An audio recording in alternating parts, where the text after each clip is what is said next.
जय श्री कृष्णा। हमारे YouTube channel में आप सभी दर्शकों का मैं एस्ट्रो गुरु राम कुमार शास्त्री हार्दिक स्वागत करता हूं। दोस्तों, आज इस वीडियो के माध्यम से जानेंगे कामिका एकादशी की शास्त्र व पुराणों पर आधारित व्रत कथा। लेकिन आपसे मेरा एक आग्रह है, अभी तक भी अगर आपने मेरे चैनल को सब्सक्राइब नहीं किया हो तो ज़रूर करें, ताकि सही जानकारी सबसे पहले आपको मिल सके। मित्रों, पुराणों के अनुसार श्रावण मास के कृष्ण पक्ष में आने वाली एकादशी कामिका एकादशी कहलाती है। शास्त्रों के अनुसार एक समय की बात है, श्री कृष्ण भगवान ने कहा कि हे युधिष्ठिर, कामिका एकादशी की कथा एक समय स्वयं ब्रह्मा जी ने देवऋषि नारद जी से कही थी। वही कथा मैं तुमसे कहता हूँ। नारद जी ने ब्रह्मा जी से पूछा था कि हे पितामह, आज मेरी श्रावण मास के कृष्ण पक्ष की एकादशी की कथा सुनने की प्रबल इच्छा है। उसका क्या नाम है, क्या विधि है और उसका महात्म्य क्या है, सो कृपा करके मुझे बताइए। नारद जी के वचन सुनकर ब्रह्मा जी ने कहा, हे नारद, लोगों के हित के लिए तुमने बहुत ही सुंदर प्रश्न किया है। आज मैं प्रेमवश होकर तुमसे कहता हूँ, श्रावण मास की कृष्ण पक्ष की एकादशी का नाम कामिका है। उसके सुनने मात्र से वाजपेयी यज्ञ का फल मिलता है।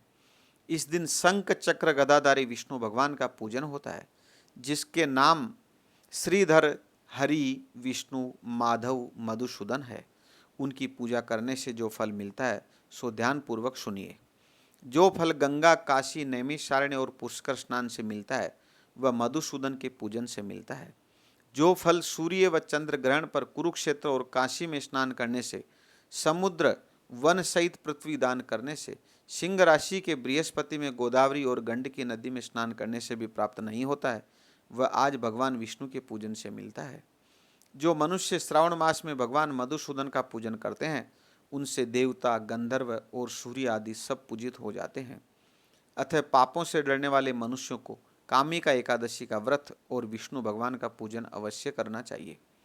पाप रूपी कीचड़ में फंसे हुए और संसार रूपी समुद्र में डूबे हुए मनुष्यों के लिए इस एकादशी का व्रत और भगवान विष्णु का पूजन अत्यंत आवश्यक है। इससे बढ़कर पापों के नाशों का कोई उपाय नहीं है। हे नारद, स्वयं भगवान ने भी यही कहा है कि कामिका व्रत से जीव कुयोनि को प्राप्त नहीं होता है। जो मनुष्य इस परम दुर्लभ एकादशी के दिन भक्ति पूर्वक तुलसी दल भगवान विष्णु को अर्पण करते हैं, वे इस संसार के समस्त पापों से दूर हो जाते हैं। विष्णु भगवान रत्न, मोती, मणि तथा आभूषण आदि से इतने प्रसन्न नहीं होते जितने तुलसी दल से। तुलसी दल पूजन का फल 4 बार चांदी और 1 बार स्वर्ण के दान के बराबर होता है। हे नारद, मैं स्वयं भगवान की अति प्रिय तुलसी को सदैव नमस्कार करता हूँ। तुलसी के पौधे को सींचने से मनुष्य की सब यातनाएं नष्ट हो जाती है।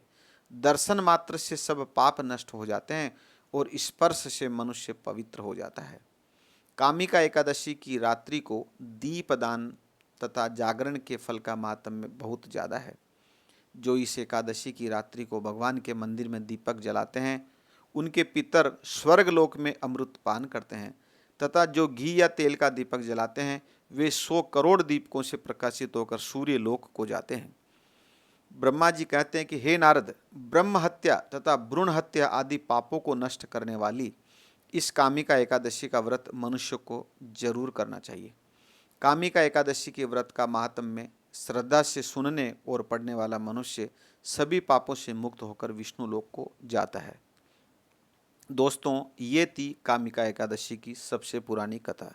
अगर आपको ये कथा पसंद आए तो आप ज़रूर शेयर करें, लाइक करें, सब्सक्राइब करें। जय श्री कृष्णा।